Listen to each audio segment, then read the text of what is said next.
재테크라는 거 자체가 무용지물이 될 가능성이 있다. 쉽게 얘기해서 날로 먹으려고 하는 거 아닙니까? 그러니까 우리 부모님들 제발 가장 좋은 재테크는 우리 자녀들에게 5년 정도는 로드맵이 있어야 돼요. 돈은 좋은 건가요? 나쁜 건가요? 그래서 돈을 사랑해야 됩니다, 여러분.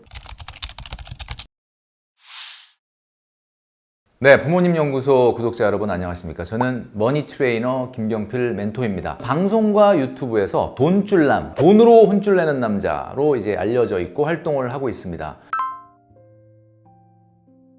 자녀의 자산을 얼마까지 준비해줘야 되냐? 준비해주면 안 된다라고 생각을 합니다. 상속과 증여가 아니라 하더라도 높은 사교육비나 자본을 많이 투여하는 그런 교육을 통해서 좋은 직업을 자녀들이 갖게 한다든지 이런 방식으로 부모의 부가 자녀들에게 세습되는 과정이 있는데요. 사실 원칙적으로 가장 중요한 거는 절대로 자산을 물려주지 않을 것이다 라고 하는 기본 개념을 유지하시는 것이 중요합니다. 자, 왜 그럴까? 제가 말씀드리는 거는 정말 피땀 흘려서 번 돈을 사랑하는 자녀에게 물려주지 말라라는 이야기가 아니라 내가 이것을 너에게 물려주겠다, 나중에 지원해주겠다 이런 이야기를 하는 것은 상당히 자녀한테는 안 좋은 영향을 끼치게 됩니다. 부잣집 자녀들이 다 망가지거나 엇나가거나 잘못되는 건 아니죠. 그렇지만 기본적으로 이런 것들의 이야기들이 어렸을 때부터 자녀들에게 갔을 때 본인의 발전이나 성장에는 도움이 안 된다라는 점을 우리가 분명히 해야 된다라는 겁니다. 그럼에도 불구하고 자꾸 이런 이야기를 하게 되는 부모님들이 있어요. 왜? 자녀들이 힘들어하니까. 우리 자녀들이 2030 시절에 굉장히 사회와 부딪히면서 힘들고 자리를 못 잡는 것이 사실은 거쳐야 될 과정인 거죠. 그 고통의 기간이라는 것이 분명히 있어야만이 성장할 수가 있습니다. 그래서 절대로 얼마까지 자산을 만들어 준다라는 것을 머릿속에서 지우셔야 된다. 저는 이렇게 생각을 합니다.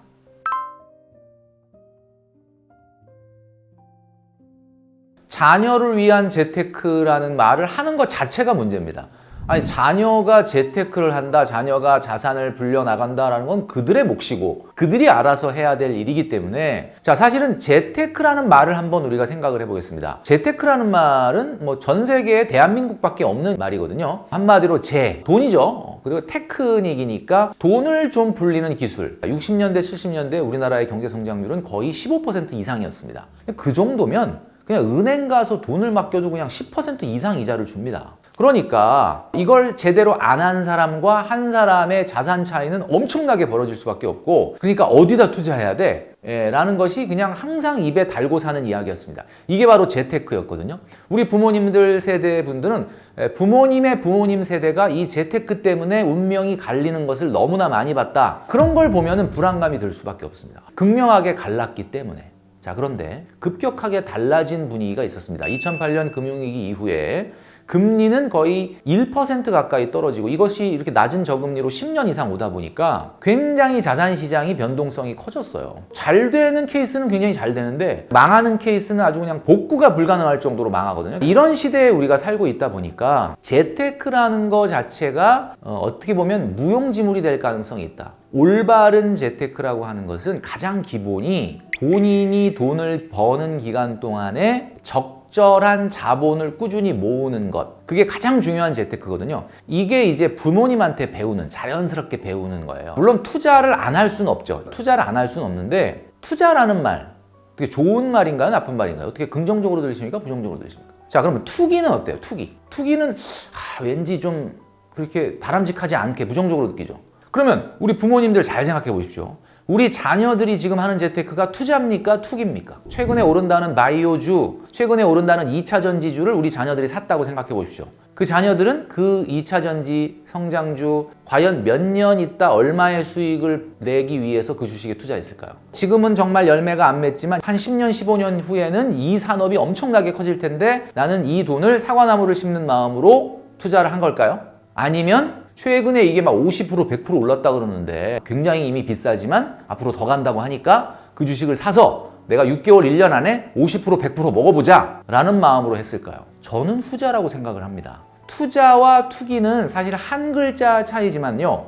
우리 지금 대부분 사람들이 하고 있는 투자라는 말이 솔직히 말하면 투기예요. 쉽게 얘기해서 날로 먹으려고 하는 거 아닙니까? 이 세상에서 가장 중요한 경제교육 중에 하나가 땀을 흘리고 대가가 있는 돈을 벌어야 그 돈이 흩어지지 않고 그 돈을 잃어버리지 않게 되거든요. 부모님들이 이런 말 많이 하셨죠. 쉽게 번 돈은 쉽게 나간다. 그 말이 진리거든요.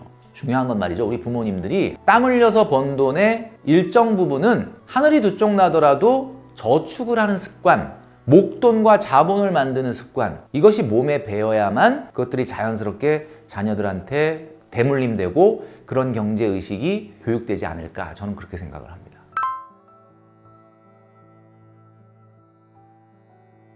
요즘 사회의 특징은 뭐냐면 자기가 좋아하고 즐겁게 하고 잘하는 일을 빨리 찾아내는 사람이 성공하는 거예요. 공부는 기본적으로 하는데 너가 잘하고 즐겁고 행복하고 좋아하는 걸 한번 해보자 라고 이걸 찾아주도록 노력을 해야 되는데, 야, 너 지금 공부가 이렇게 쳐져서 돼? 하면서 또 꼭 공부라고 하는 틀에 또 가둬 놓고 밀어붙이는 거죠. 밀려서 부모님에 떠밀려서 공부를 하고 대학을 졸업을 해요. 자, 그러면 이제 25살 이렇게 됩니다. 내가 좋아하는 게 뭔지, 내가 잘하는 게 뭔지. 사람들을 보면 다 각기 정말 잘하는 게 한 가지씩 있어요, 진짜. 부모님들한테 제가 꼭 말씀드리고 싶은 거는 이거를 찾을 수 있도록, 빨리 찾을 수 있도록 도와주는 게 부모님의 역할이다. 그게 최고의 재테크입니다. 제가 이걸 왜 재테크랑 연결하느냐면, 고등학교 때 하기 싫은 공부 시키라고 학원 보내죠. 과외 시키라고 돈 쓰죠. 그 다음에 대학 보냈는데 대학 등록금이 좀 비쌉니까? 돈을 세이브했다가 나중에 자녀가 좋아하는 어떤 뭔가를 할 때 이걸 사업자금 밀어준다고 생각해 보세요.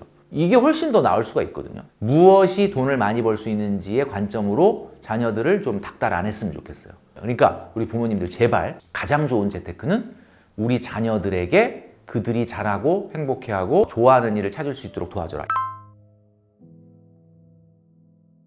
아이가 무엇을 좋아하는지를 빨리 발견했다. 이렇게 해서 세이브된 돈이 있다고 가정을 했을 때 부모님의 경제적 지원이 자녀에게 무조건적으로 이루어지는 게 아니라는 것을 알려줘야 돼요. 그래서 저는 이런 말씀을 드리고 싶어요. 장학증서를 하나 써주세요.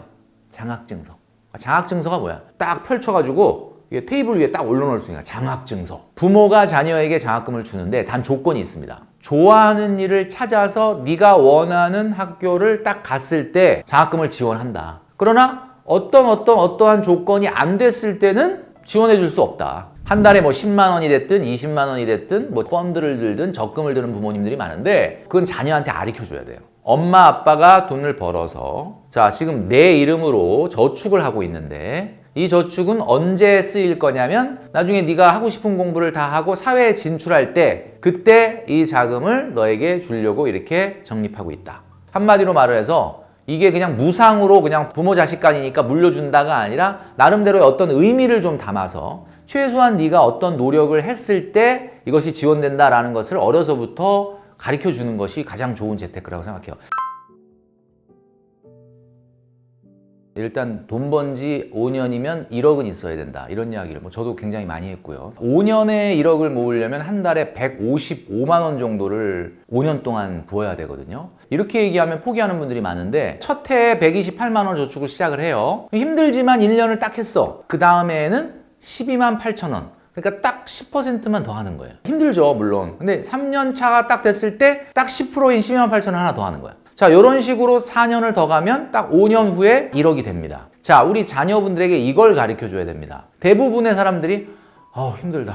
저 1,700, 800만 원 모았는데 저거 가지고 좀 어디 여행 좀 가고 싶고 뭐 이렇게 되는 거예요. 그러니까 저축이라는 거는 가장 중요한 게 5년 정도는 로드맵이 있어야 돼요. 최소한 5년 후에 나의 모습을 생각을 해야 된다. 여러분 산에 가보신 적 있죠? 산을 억지로 끌려간 사람들은 어디서 쉬냐면 힘들면 그냥 쉬어요. 아무 데나 앉아서. 산을 잘 타는 사람은 로드맵이 있다는 거야. 로드맵이 뭐예요?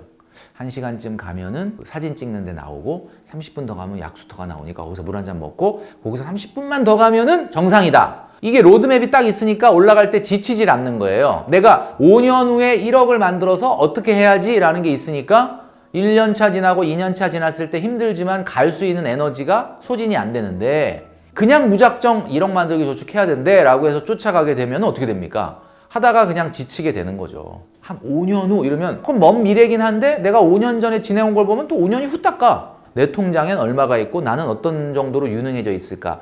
요거를 딱 생각할 수 있는 기준점을 만들어준다는 의미에서 저축의 방법도 중요하지만 5년 로드맵을 만드는 것이 굉장히 중요하다. 자녀들이 이제 이런 내용을 듣게 되면은 아무래도 조금 덜 지치고 저축을 할 수가 있겠죠. 최근에 이제 청년 도약 계좌라고 하는 정책 금융 상품이 나왔죠. 한 달에 70만 원을 5년간 저축하면 원금이 4,200인데 일반 정기 적금 상품으로 가입하면 한 4,500 요 정도 되거든요. 청년 도약 계좌로 5년 저축을 하게 되면은 우대금리와 비과세 혜택을 넣어서 5천만 원을 만들어 준다는 건데, 그렇게 되면 5년 동안 저축을 했을 때 무려 500만 원을 지원해 주는 셈이고 1년에 100만 원을 지원해 주는 셈이죠. 엄청난 거거든요, 사실은. 근데 수익률 높은 거 없어? 자꾸 이걸 너무 따지는 거예요. 청년 도약 계좌 수익률로 이자율로 얘기하면 10% 이상입니다. 주식을 해서 확실하게 10%라는 것이 매년 날 수가 있을까요? 그거 불가능하거든요. 청년 도약 계좌를 믹스추어로 혼합해 가지고 한 135만 원에서 140만 원만 내더라도 5년 후에 1억을 만들 수 있다라는 결론이 나옵니다. 또 하나는 정기 적금을 해야 된다는 겁니다. 내가 돈 모으는 걸 가장 방해하는 사람이 누굴까요? 나 자신이거든요. 내가 마음속에서 나는 한 달에 50만 원씩 CMA에 파킹 통장에 모을 거야 라고 마음먹었다 하더라도 그 약속 깨더라도 누구도 욕하는 사람이 없어요. 왜냐? 나하고 약속한 겁니다. 그래서 저축의 가장 기본은 상품과 이자율에 있는 것이 아니라 시스템에 있는 겁니다. 그래서 가장 중요한 건 정기 적금을 해야 된다. 그 다음에 두 번째는 강제 저축을 해야 된다. 그 다음에 마지막으로 한 가지 더 중요한 거는 선저축을 해야 된다는 거예요. 선저축. 선저축이 뭐냐? 우리 자녀들에게, 지금 자녀들이 초등학생, 중학생이라면 요걸 좀 가르쳐 보십시오. 저축이라는 거는 선택의 문제가 아니다라는 거예요. 소득이 있는 곳에 세금이 있는 것처럼 소득이 있는 곳에는 저축이 있어야 된다. 세뱃돈으로 10만 원 벌었다. 5만 원 저축. 자, 5만 원 네가 마음대로 써. 이렇게 어려서부터 가르쳐야 돼. 그래서 선저축을 할 수 있도록. 선저축. 선저축은 뭐예요? 소득이 생겼어. 먼저 저축을 해. 그리고 나서 남는 돈으로 생활을 하는 거죠. 여러분 아시겠지만 록펠러라고 하는 집안이 있지 않습니까? 굉장히 유명한데 이 록펠러 가문에 기본적인 문화가 있다고 해요. 그 문화가 뭡니까? 어떤 돈이든 생기면 무조건 3분의 1은 저축, 3분의 1은 기부, 3분의 1만 소비. 이게 그 집안의 기본적인 가풍이거든요. 자녀들이 만약에 초등학교, 중학교라면 요걸 가르치십시오. 안정된 대기업에 들어가서 안정적인 직장 생활을 하는 그런 자녀이길 원하느냐, 아니면 투자를 많이 할 수 있는 자기 일을 하는 뭐 그런 사람으로 키울 거냐. 전 세계 부자들 중에 1위는 여러분도 아시는 그 명품의 대부 베르나르 아르노 회장님이 1위고요. 2위는 일론 머스크, 3위는 제프 베조스 아마존, 그 다음에 4위는 레리 앨리슨이라고 오라클 회장이죠. 5위가 이제 워렌 버핏입니다. 이 5명의 세계적인 부자들, 다 주식 부자들인데 주식 투자해서 부자가 된 걸까요? 이 5명 중에 주식 투자해서 부자 된 사람은 단 한 명도 없습니다. 워렌 버핏은 주식 투자해서 부자 된 거 아니냐라고 생각하지만 여러분은 잘못 알고 있는 거고요. 워렌 버핏이 갖고 있는 버크셔 해서웨이라는 회사에서의 투자로 이루어진 거지, 워렌 버핏이 개인적으로 무슨 주식 사서 이렇게 된 게 아니거든요. 우리가 생각하는 부자들은 주식 부자가 아니에요. 주식을 재테크로 해서 부자가 된 사람이 아니라 자기 일을 미친 듯이 열심히 했는데 그 일이 정말 성장하고 성공을 해서 그게 주식회사가 되고, 그러다 보니까 주식을 많이 갖게 돼서 주식 부자가 된 거죠. 그러니까 사실 삼성 직원으로 키우는 것보다는 큰 기업의 주주로 키우는 것이 당연히 저는 부모님들이 원하는 바라고 생각하고 합리적인 결정이라고 생각을 하는데, 제가 앞서 말씀드렸던 거잖아요. 세계적인 부호 5명 중에 자기 일을 하는데 너무 하기 싫어. 이거 미치도록 진짜 하기 싫어 하는 사람이 있습니까? 지금 잘 보시면은 이 성공한 사업가들은 자기가 하는 일을 미치도록 좋아했던 사람들이에요. 자기가 좋아하는 일을 발견하고 그 자기가 좋아하는 일이 성공할 수 있도록, 성장할 수 있도록 해야만이 그게 이제 부자가 되는 길인데, 자꾸 무슨 주식 투자를 하고 뭐 아파트 투자를 해서 부자가 된다? 이거는 있을 수 없는 일입니다. 이제는 중요한 거는 돈에 대한 개념을 이렇게 생각을 하셔야 됩니다. 돈은 좋은 건가요? 나쁜 건가요? 많은 분들이 돈은 좋은 거다라고 얘기하면서 돈을 혐오하는 게 많아요. 내 앞에 한 1조 정도 되는 부자가 있어. 또 어떤 느낌이 드세요? 부자는 혐오스러운가요? 아니면 증오스러운가요? 아니면 존경할 만한가요? 어떠세요? 아마 지금 말로는 여러분들이 아우 부자 존경하지 라고 얘기하지만, 대한민국의 많은 분들은 부자라 그러면 약간 정상적으로 안 보는 시선도 있거든요. 좀 뭔가 좀 약간 나쁜 짓을 해도 돈을 번 거 아니야? 이런 생각을 한다는 거죠. 가장 중요한 건 말이죠, 돈이 어디서 왔는지를 생각을 해봐야 돼. 돈이 어디서 왔습니까? 돈은 말이죠, 소득이 있고 소비가 있죠. 소득은 어디서 오는 거냐? 다른 사람들의 필요를 해결해 줘야지 소득이 생기는 거예요. 나 자신의 필요를 해결하면 뭐가 되죠? 소비가 되는 거예요. 근데 많은 사람들의 어떤 필요를 해결하면 소득이 되는 거죠. 그럼 부자는 무슨 얘기냐면 정말 많은 사람들의 필요를 해결해 준 사람이 부자인 거예요. 그러니까 존경할 수밖에 없는 거죠. 와, 저렇게 많은 돈을 갖고 있어? 그러면 정말 많은 사람들의 필요를 해결해 줬구나. 그래서 존경하는 거거든요. 이 마인드를 마음속에 우리 자녀분들이 가져야 부자가 되는 거예요. 야, 너 좋아하는 일이 뭐야? 너 행복해하는 일이 뭐야? 그랬더니 아우, 나요. 골프를 배우고 싶어요. 피아노를 배우고 싶어요. 이거는 자기가 정말 좋아하는 일이 아니에요. 여러 사람들의 필요를 해결해 주는 일인데 내가 좋아하고 잘하는 일이 뭔지를 찾아야 되는 거죠. 그래서 돈을 사랑해야 됩니다, 여러분. 뭐 성경에는 돈을 사랑하는 것이 일만하게 뿌리다 라고 이런 말이 나오죠. 근데 그 얘기는 지나치게 돈에 몰입하는 것을 빗대어서 얘기하는 거고, 돈을 사랑한다라는 말이 무슨 말이냐면, 사랑한다라는 말을 국어사전에서 찾아보신 적이 있습니까? 사랑한다라는 말은 몹시 아끼고 소중히 여긴다, 이런 뜻이거든요. 돈이라는 게 어떻게 해서 벌린 거지? 수많은 사람들의 필요를 해결해주고 나한테 와 있는 거죠. 정말 소중한 거예요. 그러니까 이것을 잘 관리하고 아끼고 소중히 여기는 마음의 태도가 있는 사람은 돈을 함부로 쓰지 않고 함부로 굴리지 않습니다. 그래서 이 마음을 가르쳐주는 게 전 중요하다. 그래서 뭐 좋은 교육을 받고 좋은 대기업에 취업하는 거, 물론 그것도 굉장히 훌륭한 일이지만, 우리 자녀분들의 마인드를 어떻게 갖춰야 되느냐? 돈을 많이 번 사람은 그 사람한테 무엇을 배워야 할까? 그 마인드를 간직할 수 있도록 가르쳐 주시고, 그래서 자기가 좋아하는 일을 사업의 단계로 키우게 되면은 삼성 직원이 안 되더라도 정말 세계적인 기업의 주주가 될 수 있는 거 아니겠습니까? 자, 그래서 제가 봤을 때는 우리 자녀들이 정말 좋아하는 일이 돈이 될 수 있는 일로 성장시킬 수 있는 마인드, 그것을 만들어 주시는 것이 우리 부모님들의 역할이다 라고 말씀드리고 싶습니다.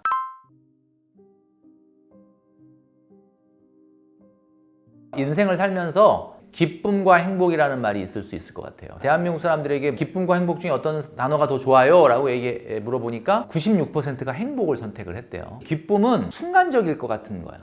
오늘 내가 기분 되게 안 좋은 일이 있었는데 누가 막 굉장히 재밌는 얘기를 해주면 깔깔거리고 웃지 않습니까? 그 순간 기쁘잖아요. 근데 그거는 그냥 지나가는 거예요. 행복은 상태가 유지되는 걸 말해요. 그래서 조건이 달려있어요. 여러분이 행복하려면 어떤 조건이 필요합니까? 물어보면 여러분 아마 얘기할걸요? 5년 후에는 재산은 이 정도 올라갔으면 좋겠고, 자녀는 이 정도까지 됐으면 좋겠고, 이렇게 어떤 조건이 있다는 거예요. 그러니까 행복은 굉장히 조건적이다. 그래서 행복의 조건이라는 말 많이 들어보셨죠? 자, 근데 기쁨은 어때요? 기쁨은 조건이 없어요. 되게 재밌는 얘기 해주면 그냥 웃음이 나는 거고 그냥 기쁜 거야. 한마디로 기쁨은 무조건적이야. 기쁨의 조건이라는 말 들어보신 적 있습니까? 그런 말은 없거든요. 그러면 행복해지려면 행복해지는 행동을 해야죠. 행복해지는 행동이 뭐예요? 기쁨을 추구하시려면 당연히 소비를 해야 됩니다. 왜냐하면 오늘 나가서 고기를 사 먹고 오늘 나가서 핫플레이스를 가서 재밌게 놀고 하면 가서 돈을 쓰잖아요. 그 순간 기뻐요. 근데 행복에서는 멀어져요. 왜냐하면 행복은 조건이 딸려 있거든요. 내가 그 돈을 만약에 오늘 세이브하면 1년 후에, 2년 후에, 3년 후에 내가 원하는 조건에 한 걸음씩 다가가게 되지 않습니까? 그러니까 행복이라는 거는 분명한 조건이 있다는 걸 여러분들이 아셔야 돼요. 원하는 것뿐에 가진 것 아니겠습니까? 그러니까 행복해지려면 가진 것을 늘리든지 분자값을 늘리든지 아니면 원하는 걸 줄이든지 분모값을 줄이든지 하면 행복이 커지죠. 계속 가진 것은 그대로인데 원하는 것 분모값을 계속 줄일 수 있습니까? 이거 현실적으로 돼요? 끊임없이 내려놓을 수 있습니까? 그거는 불가능합니다. 그래서 분자값도 늘려야 되지만 원하는 것도 줄여야 돼. 근데 줄이는데 이거는 뭐 무한정 줄일 수는 없다는 거죠. 자, 이 두 가지 노력이 다 됐을 때 행복이 커지는 거죠. 한 가지 제가 더 말씀드리고 싶은 게, 원하는 것 줄이는 방법이 뭐예요? 라고 얘기하시는 분들이 많은데, 감사하는 습관을 갖는 거죠. 우리가 갖고 있는 것들이 얼마나 가치 있고 소중한 거라는 걸 매일 느끼면서 감사하는 습관을 갖게 되면은 제가 아까 말씀드렸던 행복의 공식에서 분모값인 원하는 것이 줄어들게 된다는 거죠. 그리고 계획을 세우세요. 계획을 세운 사람은 원하는 게 쓸데없이 커지질 않습니다. 왜 계획을 세워야 되느냐? 많은 분들이 그런 얘기해요. 로또 같은 거 되면 너무 좋겠다. 만약에 로또 되지도 않겠지만 된다 그러면 인생 망가집니다. 행운이라는 거는 원래 계획의 산물이거든요. 계획한 것이 좋은 결과로 나타난 게 행운이지, 내가 전혀 계획하지 않았던 것이 나타나잖아요. 인생이 진짜 큰일 나는 거죠. 여러분 계획을 하고 로드맵을 짠 길을 걸어가시게 되면은 쓸데없이 원하는 게 커지질 않아요. 근데 이런 것들을 계획을 안 하게 되면은 자꾸 불필요한 욕망이나 기대가 차오르기 때문에 이런 것들이 어떻게 보면 행복을 반감시킬 가능성이 있다라는 거죠. 자녀에게 물려줄 수 있는 것 중에 뭐 여러 가지가 있겠죠. 돈도 있고, 그 다음에 가치관, 인생관 뭐 이런 것도 있고, 그 다음에 부모님의 성품이라든지 이런 것들도 자연스럽게 자녀들에게 물려주게 되는 거죠. 자녀들이 기억하는 부모의 모습은 어떨까요? 저도 자녀 2명을 키우고 있는데 세상을 떠나게 난 후에 자녀가 나를 어떻게 기억하실 것이냐, 그것은 명확합니다. 부모가 자녀를 위해서 애쓰고 노력하고 땀 흘렸던 헌신했던 그 모습을 기억을 하는 거예요. 얼마나 우리가 자녀를 위해서 헌신하고 노력하고 있는지의 모습을 보여주시는 것만으로도 사실은 굉장한 것을 물려주시는 거다라고 저는 말씀드리고 싶습니다. 돈으로 물려주는 거, 물론 굉장히 자녀들한테는 큰 힘이 될 수는 있죠. 어떤 부모가 자녀한테 돈을 안 물려주고 싶겠습니까? 근데 그것은 여러분들이 정말 생을 마칠 때 이루어져야 된다라고 저는 생각을 하고요. 그 전에는 자녀들이 자기가 생각했던 인생을 살아갈 수 있도록 기뻐하고 잘할 수 있는 일을 발견하고 마음껏 해나갈 수 있도록 장을 펼쳐주는 것, 그것이 정말로 우리 부모님들이 자녀에게 물려줘야 될 가장 중요한 자산이 아니겠느냐, 이런 생각을 하게 됩니다.